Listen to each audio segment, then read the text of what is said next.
зусім лішні запел. Окей. Добра. Дык вось, як там гэта, я на шчасце не тут, я да жалю не там, ці штосьці такое. Цікавіць вось гэтая сітуацыя беларускай памежнасці. То бок, у прынцыпе, ўся наша ідэнтычнасць, гэта жыццё на мяжы, так, гэта хада па нажы, і гэта далей па тэксце. І вось першае пытанне, пэўна, можа гучаць так.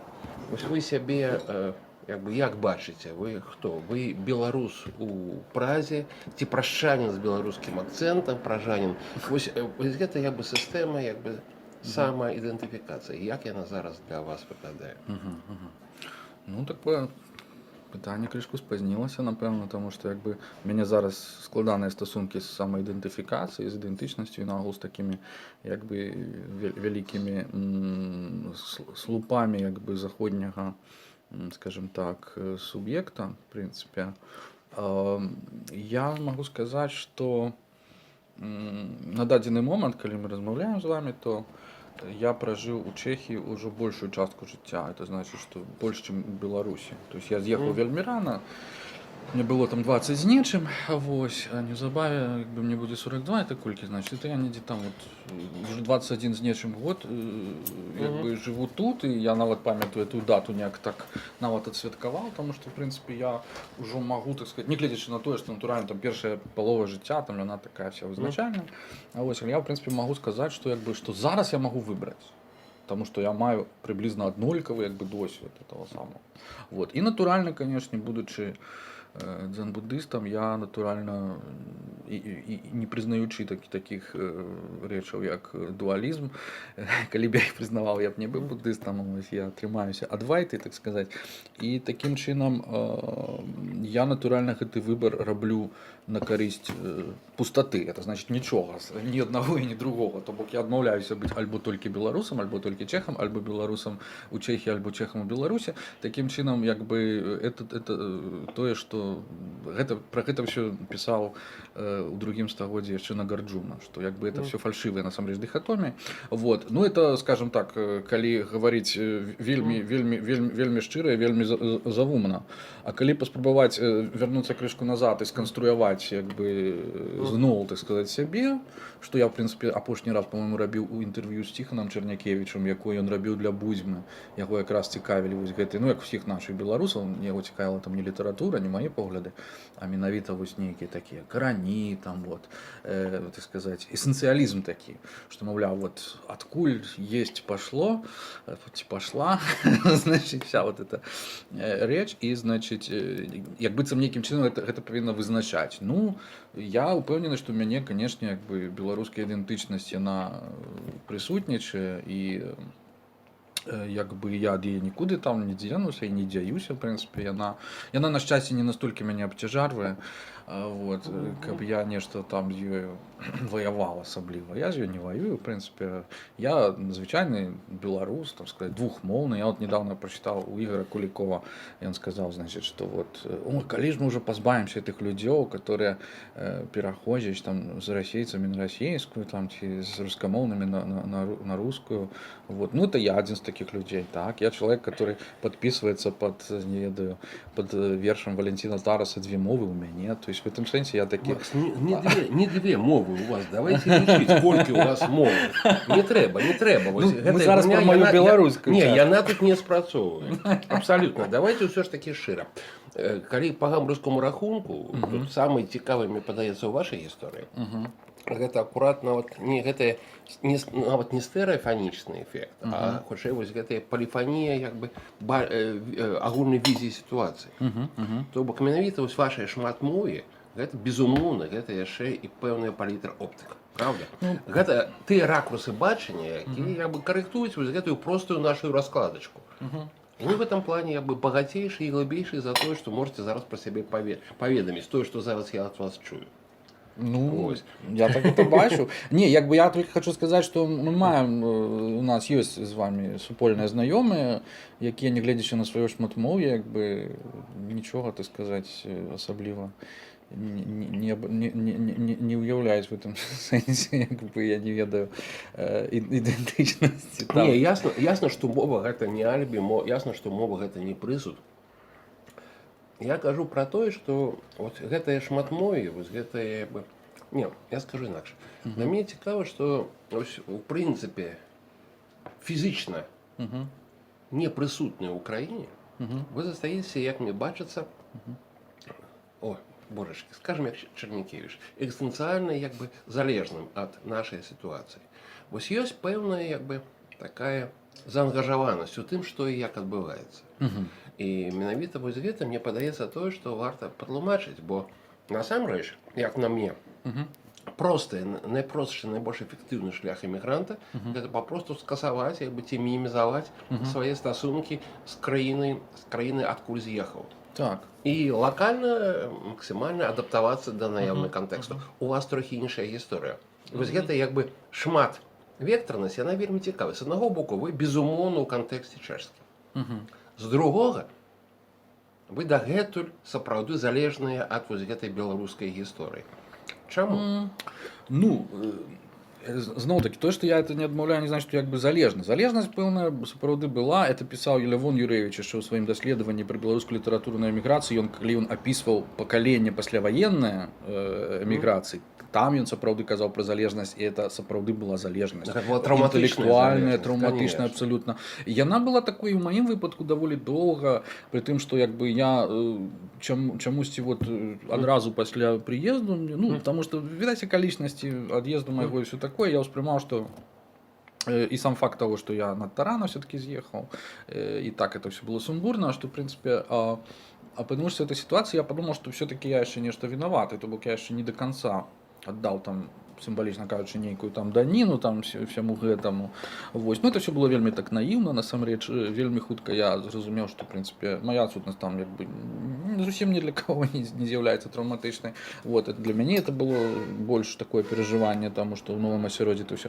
Але это все настолькі, ну, як бы, калі б я гэта ведаў загадзя, я б, напэўна, не з'язджаў, таму што это, ну, але это просто неабходны досвед кожнага чалавека, які з'язджае і пачынае жыць в іншай краіне. Ён адразу падае на сацыяльнае дно. Як бы ён бы, дзе б ён не знаходзіўся высока, як бы на этой сацыяльнай лесвіцы у сваёй краіне, у маім выпадку это было зусім невысокае такое студэнцкае, скажем так, становішча, вот, то ўсё адно ён апынаецца на дне, і нават там, будучы, маючы грошы і там і сродкі, да? Вот, такім чынам, это быў цікавы досвед, у пэўным сэнсе я ішоў на яго свядома, таму што мне это было цікава паспрабаваць, ну, это все-таки прасцей, чым, я не ведаю, ісці там у турму, ці там іншы нейкі экстрым, там, ці ісці там на вайну там добраахвотнікам, да? Вось. Такім чынам, эміграцыя такі софт-варыянт, в прынцыпе, гэтых жыццёвых перипетый. Нейкі досвед яна дае, досвед нейкай самастойнасці, так сказаць, нейкага цынізму такога, так, жыццёвага агульнага. Адным словом, все было вельмі класічна. Я б нават не сказаў, што гэта моя сітуацыя нейкая, яна ну, нейкая унікальная, таму што, ну, паглядзіце на гісторыю ўсёй як бы эміграцыі інтэлектуальнай 20-го стагоддзя, там Джойс Набокаў. Зноў жа, Макс, вельмі проста спасылацца на як бы герояў. Прабачце, я просто буду вас увесь час зніжаць патас. Ну так. Вось. Все ж таки, мы размаўляем не пра Набокова з Джойсом, правда? Размова ўсё ж таки менавіта, ну, у пэўным сэнсе, у глобальным, конечно, і пра іх таксама. Ну, это звычайная рэакцыя. У чалавека творчасць у іншых асяродках, яна, это як сродак, як бы, ну, кампенсаваць, так, нейкую адсутнасць. Нават графаманамі вельмі шмат менавіта сярод эмігрантаў і сярод беларускіх у прыватнасці эмігрантаў. Я сам некаторых з іх чытаў, это просто фантастычныя просто людзі. Іхны кароль, безумоўна, это Янка Юхнавец. Это просто графаман с вялікім Г, і у якого у нас настолькі вот глыбінная, так сказать, глыбінны ціск унутраны, што просто, ну, як бы, это з'ява, это уже просто там, дзе колькасць пераходзіць у якасць новую, так? Яго вельмі любяць некаторыя нашы аўтары, там, авангардысты, я лічу яго просто, ну, абсалютна шалёным такім скрыптарам, вось. І як бы, не, это все вельмі закономерно, і я в этом сэнсе не выключэнне, абсалютна так, і то, што я гэтым займаўся, для мяне это былі, ну, узоры свайго кшталту, так, это ілюзіі, там, бродскія, картасары і іншыя такія перамяшчэнцы. У мяне наагул адчуванне было нейкі час, што тычыцца літаратуры, то ў 20-м стагоддзі яна ўся была зробленая дыяспорай. То От бок фактично, вы так. трапілі ў добры клуб, да? Ну, я хацеў туды трапіць. І цяпер я не разумею да канца навошта, але тады я хацеў туды трапіць, таму што ў мяне была такая пэўная асабістая металогія з гэтым звязаная, там у сям'і, я не ведаю, вот, уплыў майго бацькі, уплыў там деда з бабуляй з матчынага боку, таму што яны жылі за мяжой там той же Аргентыне і так далее. Там все вельмі шмат пераплеталася. У мяне была такая вельмі гожая асабістая металогія, такая асоба, якая ну вот просто вот была створана. Ну, скажем так, я не надта я стараўся ствараць, але як бы у пэўным сэнсе любая наша ідэнтычнасць штучная. І я як бы сваю ідэнтычнасць вельмі ясна сабе ўяўляў, яна здавалася мне даволі праўдападобнай, але я зразумеў не так давно, пару гадоў таму пасля гідройца недзе там это сам я зразумеў, што канешне это все абсалютна фантастыка і в прынцыпе можа быць мяне была думка, што не варта мне было так сказать лепшую частку свайго жыцця там скажем так першых 20 гадоў у эміграцыі прысвячаць менавіта якраз беларушчыне, як я рабіў. У мяне там былі такія слязлівыя вершы про это, што вось яны не ведаюць, што я там уже 20 гадоў падаткі патаемна іншай зямлі плачу. В тым сэнсе, што я не утойваю як бы нешта сваё такое духоўнае, глыбіннае ад чэхаў, значыць, і нібыта там ахвярую беларусам. Ну, як бы я дастаткова там з беларусамі паразмаўляць там віртуальна на працягу года, каб зразумець, што там абсалютна нікому не трэба, ніякія ахвяры і насамрэч як бы і як бы і людзей, якія здольныя скарыстаць для сябе нешта такое, нейкі дыялог, якія зацікаўленыя ў гэтым дыялогу. Іх вельмі мала. Я магу іх всіх пералічыць на пальцах адной рукі. Это вы, Максим, это Ігор Бабков, это Антипенко і яшчэ некалькі чалавек, як бы якім сапраўды цікава тое, чым я займаюся, вось ужо не ведаю колькі там часу. Ці вынікае з гэтага што ваше стаўленне, умоўна кажучы, як пісаў Дубавец, да праекту Беларусь, што яно змянілася, што яно пэўным чынам прайшло некую трансфармацыю, што зараз гэта тое, што існуе зусім іншай пазіцыі для вас. Вось. У пэўным сэнсе так. У мяне засталіся тыя ж погляды. Я заўсёды быў такі неардынарны. Ну, па-першае, я чалавек левых поглядаў, мне абсалютна не блізкія все вот гэтыя ліберальныя і правыя міфы аб тым, як у нас цудоўна ўсё будзе пасля таго, як значит сыдзе там таталітарызм. Ён зрэшты у нас так і не сышоў. Вось па-другое, як бы я ніколі не быў нацыяналістам, можа быць таму, што я в прынцыпе вырас у натуральнай такой як бы меней болей беларускай сям'і, як бы з розных бакоў на это все. Палова сям'і была эмігранты, якія в прынцыпе як бы захавалі такую беларускую тоеснасць і культуру натуральную, якая была на польскім баку, скажем, вот, тое, пра што народны альбом, так? У 30-х годах, то бок для мяне это ничего не штучное, абсолютно натуральное. То есть, як бы я любіў пахаварыць з дзедам, з бабай, позаписывать их аповеды про жыццё і так далей. Вот, таким чынам, як бы штучнасць праекту нацыяналістычна БНФ-овскага такого, так, калі яго так цэтлікамі называць, але в прынцыпе это тое, што увасабляе Зенон Пазняк, то тое вот это все кансерватыўна-хрысціянскае, вельмі нуднае і вельмі несучаснае. І яно як бы заўсёды мяне абурала. З самого пачатку, з 88-89 года, калі я быў маленькі хлопчык, друкаваў вершы і то самае і як бы ну я реально не разумеў, чаму трэба адмаўляцца ад ідэі, напрыклад, сацыялізма, калі заснавальнікі, напрыклад, Беларусі, беларускай дзяржаўнасці былі сацыялісты. Я реально не разумеў, чаму трэба ухваляць нейкае Великае княства Літоўскае, якое просто про якое мы не маем ніякага паняцця зялёнага, якое просто ну зусім як бы по вялікім рахунку не мае нічога супольнага з нашай культурай. Яно, конечно, мае як бы вельмі шмат супольнага з я не ведаю з нашым міфам дзяржаўным, так, які вот абнаўляецца, але як такое яго прызнае і сучасная дзяржава, то бок як бы в гэтым ну як бы мяне няма гэтай любові да антыкваршчыны, вось гэта якая, так сказать, вельмі нам дарагая праз Караткевіча, там пра всего этого. Ну, па шчырасці. У дзяцінстве была так, я таксама любіў пабегаць па замках, мы з бацькам ездзілі всю Беларусь, там папрывозілі цэглы з гальшанаў, там для нас это все было такое вельмі такі фетыш прыгожы. Але як толькі гэта все ператварылася ў мейнстрім у беларускіх колах, это значит пачатак 90-х, калі з гэтага пачалося вот, ну, у нас быў такі кароткі перыяд, калі паўсюль былі чырвона-белыя сцягі. Я быў такі шчасны, калі іх убачыў, там мне было колькі 12-13 гадоў.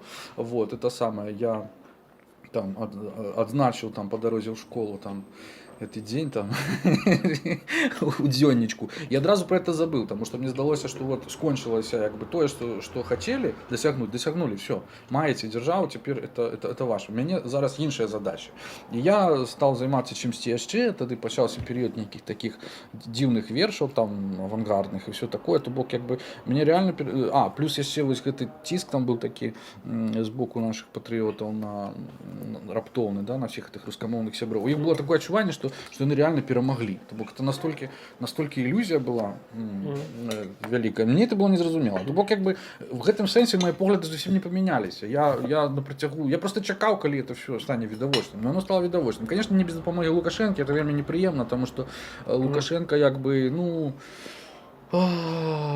як бы я не ведаю, чаму я в принципе павінен про яго нешта казаць, тому что ну як бы это даволі відавочна, як ну это чалавек, які паўплываў на маё жыццё ў значнай ступені, я вельмі доўга як бы успрымаў это што як асабістую крыўду, але ў прынцыпе я цяпер думаю, што як бы ну прабачце, наш народ як бы такі прыстасаванскі в прынцыпе і гэта разумна, гэта спосаб выжывання, это як бы то бок як бы ну як іначай маглі мы гістарычна існаваць там за апошні час, так сказать, у суседстве, так сказать, России, так?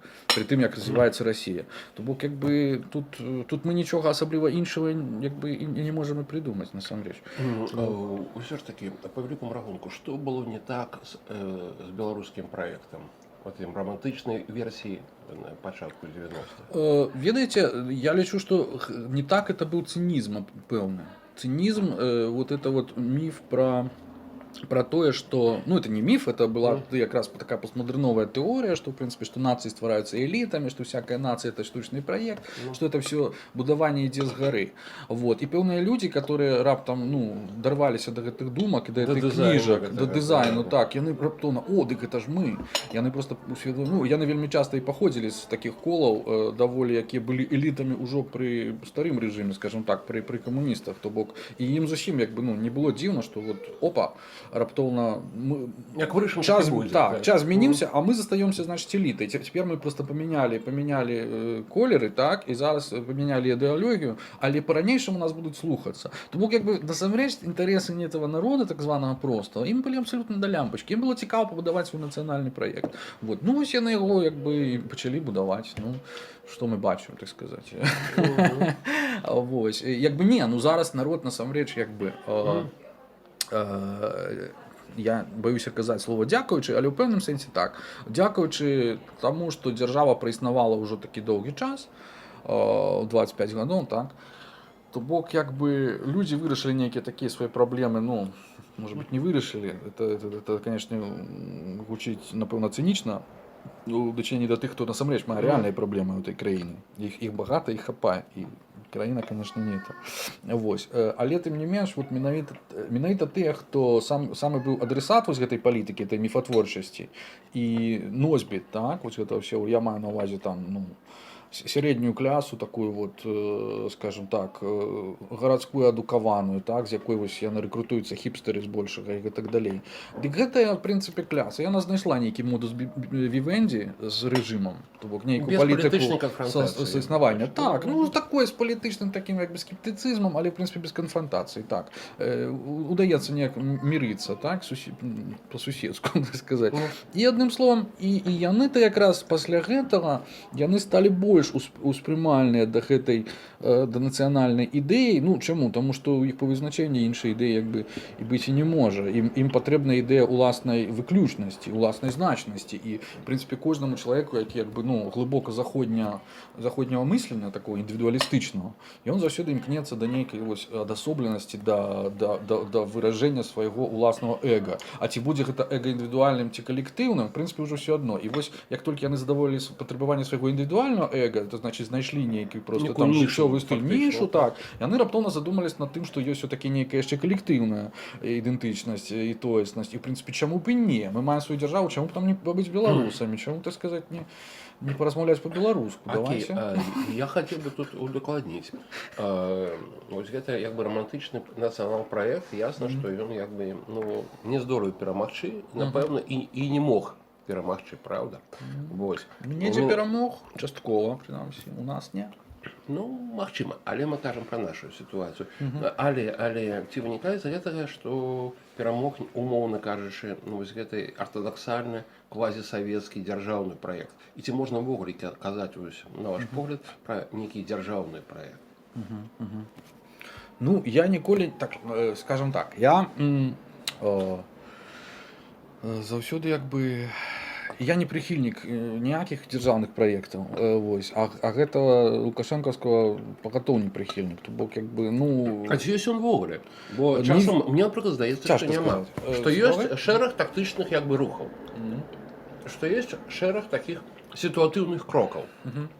Бо праект прадугледжваў, як на мяне, пэўную як бы сістэмную металогію, пэўную канцэптуальную як бы паслядоўнасць.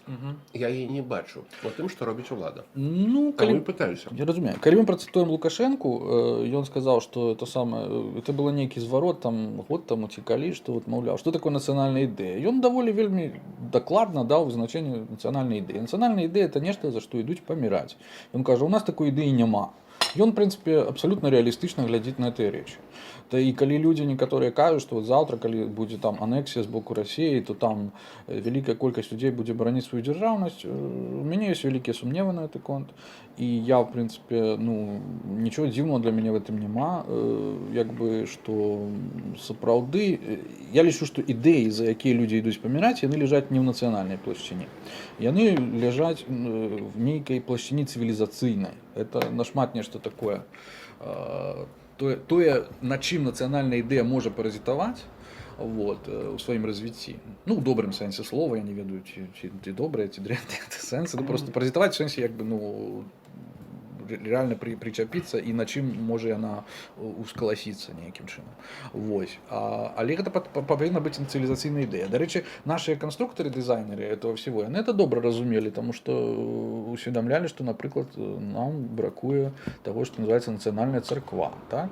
Як бы ёсць агульнагістарычны досвед нейкі, вот, прычым такі, ну, такі досвед, як у нас, я думаю, што ахвотна памяняліся з кім заводна, вот, але як бы няма менавіта духоўнай еднасці той, напрыклад, якая дазволіла палякам, напрыклад, перажыць жахлівае 20-е стагоддзе, альбо гебраям, якія былі, ну, страшным просто, пад страшным геноцидам і так далей. Адным словам, гэтым праблемы, так. І як бы дзяржава, тое, што дзяржава прызнае, што нічога такога няма, што у нас як бы валодае вот эта вот тутэйшкая безыдэйнасць, это просто для мяне это добры знак, што, в прынцыпе, дзяржава это ўсведамляе. Ці яна это спрабуе чымсьці замяніць? Ну, дзякуй Богу, што не. Яна просто захоўвае тое, што ёсць. Ну вот мы привыкли, что там стаіць, мы не пытаемся. Я ўпэўнены, што вот зараз там стаіць Ленін. Калі б там стаяў Гітлер, всем было б абсалютна тое самае да аднаго месца. Ну стаяў бы Гітлер, і там бы знайшлі. Была б не лінія Сталіна, была б лінія Гітлера. Але ад гэтага б нацыянальны характар беларусаў бы не змяніўся. Як бы яны б настолькі добра ж прыстасаваліся да гэтых умоў, як да сучасных. Але ў гэтай гісторыі фактычна вы кажаце пра немагчымасць у прынцыпе беларускіх праектаў, якіх заўгодна, бо яны ўсё адно адбываюцца па-за межамі вось гэтай адвечнай лініі прыстасаванства, некай такой, як бы сказаць, гнуткасці, некай такой сітуатыўнай мабільнасці і гэтак далей. Ці гэта сапраўды выглядае нашым лёсам і нашай бясконцай перспектывы, фактычна? Што азначае адсутнасць перспектывы? Ну, бо калі нам ўсё адно можа быць што заўгодна. Ведаеце, ёсць же, як там Макаревича песня, да, не будем прогибаться под изменчивый мир, однажды мир прогнется под нас. Я лічу, что мы зараз у такой ситуации. Так, мы не поспели створить национальные некие там идеологии, там идентичности, то есть, ну, кому яна была потребна? Она была потребна в 19 стагоддзі. Я не разумею, чому мы сёння павінны з гэтай нагоды плакаць. У нас ёсць нейкая якаясьці там умоўна нацыянальная дзяржава. Ёсць яна, ёсць інстытуты. У нас ёсць культура, якая захавала сябе на пісьме. Не, яна не умоўна, я не згодны. Наша культура якраз яна у сваім, так сказать, класічным выглядзе, это вельмі прыстойная культура 20-го стагоддзя, якая адлюстравала вельмі шмат як бы лёсаў агульначалавечых праблем у 20-м стагоддзі. Ну, зноў такі менавіта таму, што праз нас прайшла вайна, у нас быў Чарнобыль і так далей. То бок беларуская культура, яна у сябе вельмі агульначалавечага патэнцыялу, вельмі шмат увабрала на працягу гісторыі. Таму як бы каштоўнасць нашай культуры абсалютна поза пытаннями всякими, так? Вот. Але што адбываецца далей? Далей мяняецца свет, мяняюцца паняткі такія, як ідэнтычнасць, в прынцыпе. Яна нацыянальная дзяржава там захоўваецца, яна, конечно, там будзе захоўвацца далей. Закім мама всіх, ну, будете яшчэ, може, то вінца взяць? Ці лепш іншого? Jo? Tak jo. Tak ještě dvakrát toho burčáka, no. To bude všechno? Затем зачем?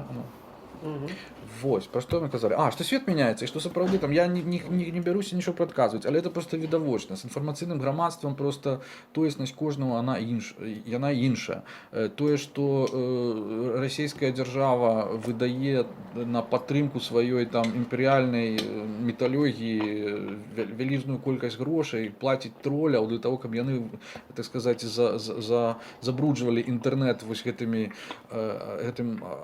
ашмотцямі, сказать, вот этой вот пячорной вот этой вот идеологии расійскай, яно патрывае нейкі час, але потым просто не знойдзецца попыта, ні того, хто будзе хацець это рабіць, тому што, ну, як бы ў сучасным свеце вага таго, ці ты маеш Крым, ці ты не маеш Крыма, яна настолькі, як бы, ператвараецца, ну, То бок з рускім светам змагацца не варта, ён сам памрэ. Не, я б так не сказаў.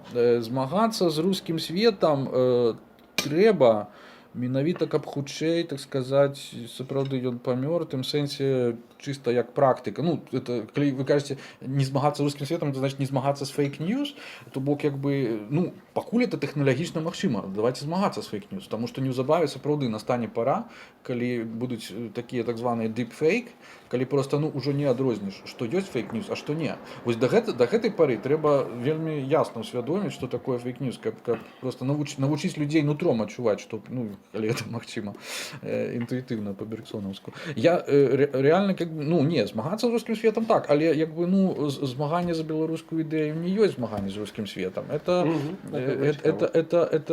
змаганне за беларускі варыянт, як бы, рускага света. Там же абсолютно тыя ж самыя каштоўнасці, там абсолютно тая ж самая гомафобія, там, я не знаю, я не ведаю, там абсолютно той самый дурацкі кансерватызм, там, мы самыя лепшыя, там, я не ведаю, я не бачу абсолютно ніякага адрознення паміж беларускай ідэяй. То, што беларуская ідэя, она больш дэмакратычная, ну, это хто сказаў? Калі была дэмакратыя ў Беларусі, я не памятаю. Можа быць, яна гістарычна, можа быць, Ігор Бабкоў ведае, у якіх там працах 18 стагоддзя, там, не, ну, добра, скажем так, не будем перабольшваць. Канешне, як бы цывілізацыйна Рэч Паспалітая была вышэй там за расійскую імперію, але як бы факт той, што сучасныя беларусы, нашчадкі тых прыгонных сялян, яны з гэтага нічого не мелі. У тэорыі было ўсё так, нашмат больш перадавымі, і да, і мы кніжкі раней друкавалі за расейцаў на цэлых 100 гадоў.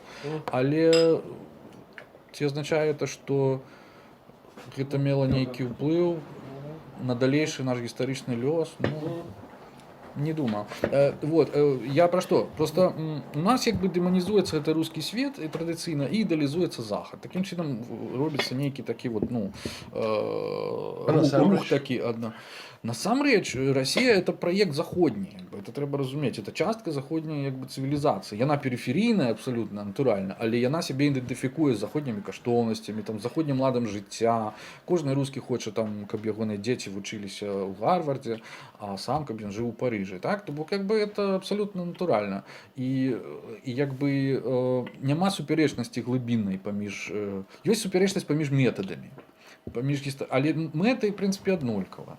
Як бы дамагчыся там нейкай гегемоніі сусветнай, ну, это такая, як бы, традыцыйная мэта, як бы, паўсюль. Дзе ў гэтым раскладзе месца для нас? І ці ёсць яно, ў прынцыпе?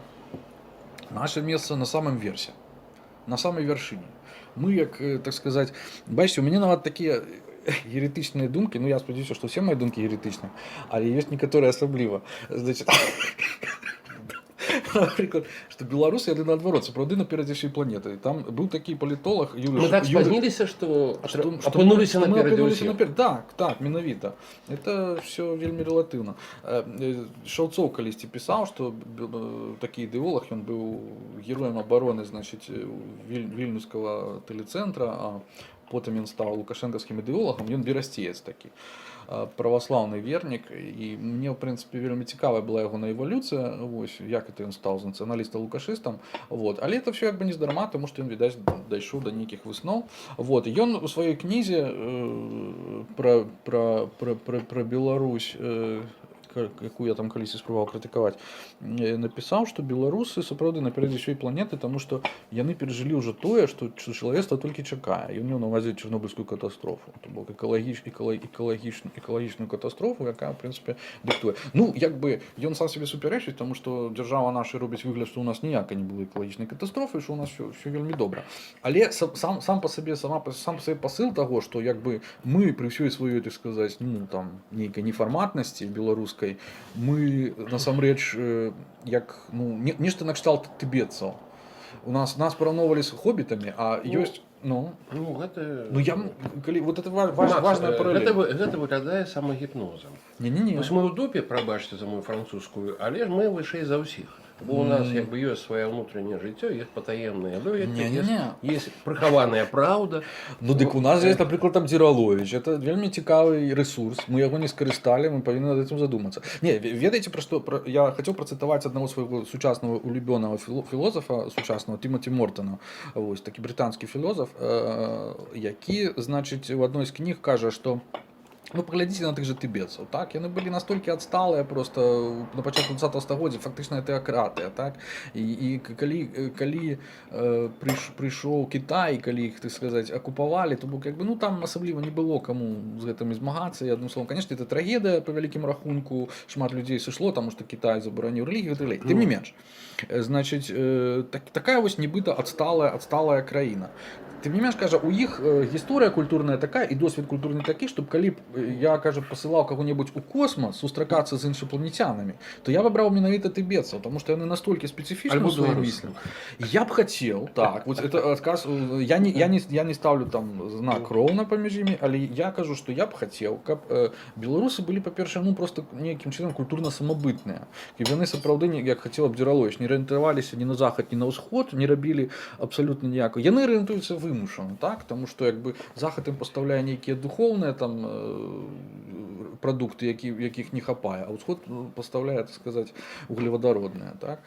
Як бы, а я б хацеў, каб беларуская ідэя была, ну, незалежная ад гэтых полюсаў гэтых прыцягнення, каб яна была, ну, вот нешта, вот калі вот казаць, добра, Тыбет это метафора, але уявіць, разумееце, што я маю на ўвазе. Тыбет это нешта універсальнае настолькі, это тое, што аб'ядноўвае людзей усяго свету. Тыбет это синонім да пэўнай ступені таго ж, ну так, буддызму, так, калі вот у Празе, напрыклад, я доўгі час не разумеў і доўгі час крыўдаваў на Вацлава Гавела і на ўсіх дысідэнтаў, чаму яны у Чэхіі менавіта вось так вот перажываюць за гэты несчастны адсталы Тыбет, вот, акупаваны кітайцамі. И не переживают за эту прекрасную цивилизованную нацию, которая, вот, так сказать, трапила в такую жахливую ситуацию. Вот.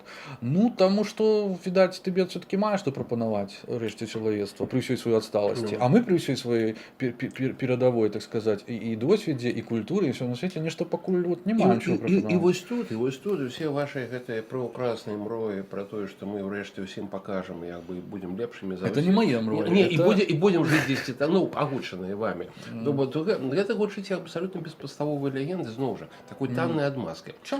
Мы б хацелі, каб мы былі прыгожымі, каб былі вышынёю 2 метры і каб былі все блондинамі з блакітнымі вачыма. Штосьці вось такое. Не, Максим, вы неправильно разумееце. Я не хочу, каб былі мы. Я наогул, я кажу, што але вы кажаце ў фармаце пажадання, у фармаце я бы хацеў, гэта вашыя словы. Ну так, так.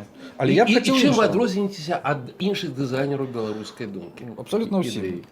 Я не хочу, каб это была наогул в нейкім фармаце, нейкім, ну, перадусім не нацыяналі. Я лічу, што ўжо сёння ёсць асобныя людзі, которые сярод нас, вот, может быть, нават у гэтым памяшканні, якія насамрэч, ну, уже як би знаходяться у певному сенсі на cutting edge, да, то, що називається, ну, так сказати, на передовой, так сказати, лінії там, розвиття там, культури, мислення і так далі. І це цудовно. І це не значить, що яны можуть бути, не мусять бути білорусами. Їм абсолютно не обов'язково з собою тягнути усіх цих нещасних білорусів, там, всіх чальцов КХП, БНФ. Розумієте, покуль вот яны болталіся у своїм тим коле, чалавецтва просто уже пайшло далей. Ну, чалавецтва, это вельмі гучно, это патетычна, але просто, ну, развіццё сусветнае, не так сказать, глобальное.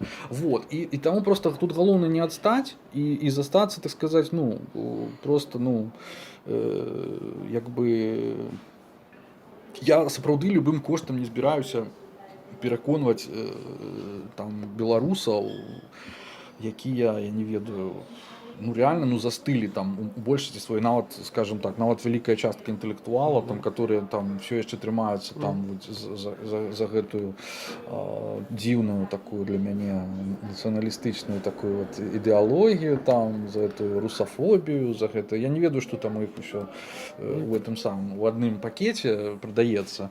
Ну вот такое все там. Вот. Не хочу нават ацэньваць, тому што як бы я для мяне няма ніякага зараз кайфу там ці пафаса ў тым, каб там гучаць як нейкі там такі здраднік. Я дазваляю это сабе рабіць, ну просто я раблю это па-беларуску. Я сапраўды зрабіў крок у бок ад этой вот сваёй ранейшай ідэнтычнасці беларускай, і я магу цяпер это просто, калі раней я просто думаў, як это мне лепш узважана сказаць, то зараз мне абсолютно все адно. Я магу реально вот казаць так, як мне это бачыцца збоку. І як би тое, што это ад мяне гучыць цынічна, напэўна, ну як бы, але прабачце, вы можете тое ж самае вам мог бы сказаць любы чалавек, я не ведаю, які жыве на захадзе там і успрымае, так сказаць, чаму на захадзе нікому, в прынцыпе, асабліва не цікава, што там адбываецца ў нас. І... Ну скажыце мне, каб я зразумеў, як бы максімальна, калі можна лаканічна, чаму нікому на захадзе не цікава тое, што адбываецца ў нас? У мяне ёсць версія таму, што ў нас нічога не адбываецца. Это так, это правильно. Я уже так само тогда казав.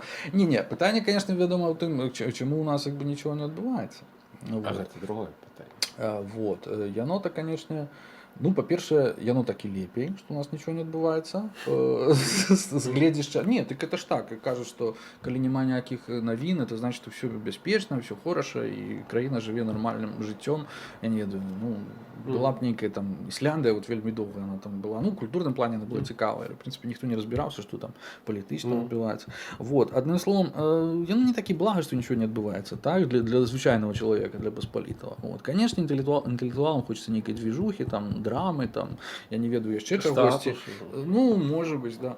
Вот. Адным словом, чаму, в прынцыпе, не цікава? Ну, мы просто цікавімся вельмі самі сабой перадусім, так? Вельмі так. Мы яшчэ так і не зразумелі до конца. Вось, разумееце, вот калі у нас, я разумею, што ёсць людзі там пакалення майго бацькі, скажем так, у якіх ёсць попыт на, у якіх, ну, жыццё там хіліцца ўжо там, вось, і у іх ёсць попыт на тое, каб азірацца назад. І таму я разумею, але тое, што вот, напрыклад, ну, часопіс, я не знаю, там, наша гісторыя, там, так, это просто самае папулярнае, напэўна, зараз выданне па маіх, так сказаць. Вот, ну, это просто... Я не ведаю. Это тое, што, напрыклад, ну, на захадзе тым же, да, это не тому, што ён захад, а просто, ну, это ён больш... Это тое, што трапляе ў катэгорыю бульварнага чціва. Як бы, і чаму? Таму што просто тут па-іншаму ўсё склалася так, тут была дзяржава на працягу 20-го стагоддзя. Значыць, давайте будзем ім зайздросціць і хацець усё тое самае паўтарыць, толькі па хуткам у 21-м, так? Ну, это абсолютно як бы нереально. Это трэба просто перастаць ганяцца чарапахам за ахілесам, так? І придумаць нейкую апорію, у якой чарапаха будзе першай. Як это зрабіць? Вы зноў кажаце пра нейкія ментальныя як бы схемы, пра нейкія канструкты. То бок я вас слухаю, мне паўстае нейкае ўражанне, што пытанне проста ў тым, што ў нас не тыя дызайнеры. А вось калі мы знойдзем тых дызайнераў, тады ў нас як бы ўсё адбудзецца. І мне падаецца, у гэтым прынцыповая памылка. Бо для мяне, напрыклад, галоўнае у краіне адбываецца па-за межамі гэтай нашай праўкраснай вузкай суполкі, па-за межамі вось гэтага клубу дызайнераў. Абсолютно згодна.